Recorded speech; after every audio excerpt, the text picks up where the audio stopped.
Welcome to Something to Wrestle With. Something to wrestle with. Bruce Prichard. Well, you know. That's not a rib. Ellsworth right. December. Steve Austin got reports back from 2 neck specialists last week. Dr. Joseph Torg viewed a tape of his match from Madison Square Garden and how he protected himself working his new style, and said as long as he didn't take any bumps on his neck, he'd probably be okay to wrestle with no significant risk of paralysis.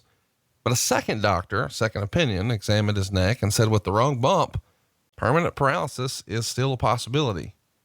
And Meltzer would write that the second doctor's opinion kind of freaked Austin out, even though he wrestled all week, usually being in short matches, a couple minutes.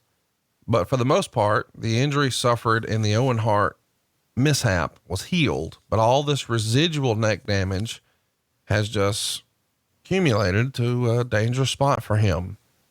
What were some of the things you remember about Steve trying to change his in-ring style a little bit to protect himself?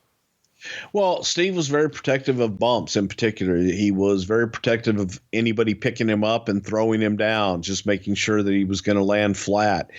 Steve wanted to be in control of that, and rightfully so, because he had just come off of this situation. And when a doctor says the wrong bump, that's with anybody at any time. If you've got the strongest, healthiest neck and back in the world, the wrong bump's going to paralyze you for the rest of your life. Sure. Now, for someone who has already felt, holy shit, Steve was fucking paralyzed in the ring for maybe a minute or so in the original match with Owen. So this wasn't a scare thing to Steve. This was let's go back in time and revisit what you went through, Steve.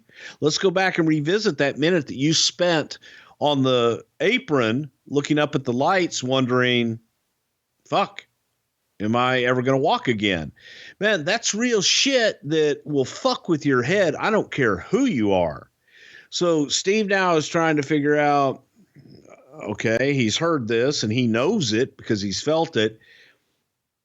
Revamp his style, redo what he does in the ring, and be in control of his body and be in control of who has his body and who he's going to trust in the ring. So that was kind of shit that was going through Steve's head, where rightfully so, he was concerned because he didn't want to be a quadriplegic and he didn't want to end up in a wheelchair.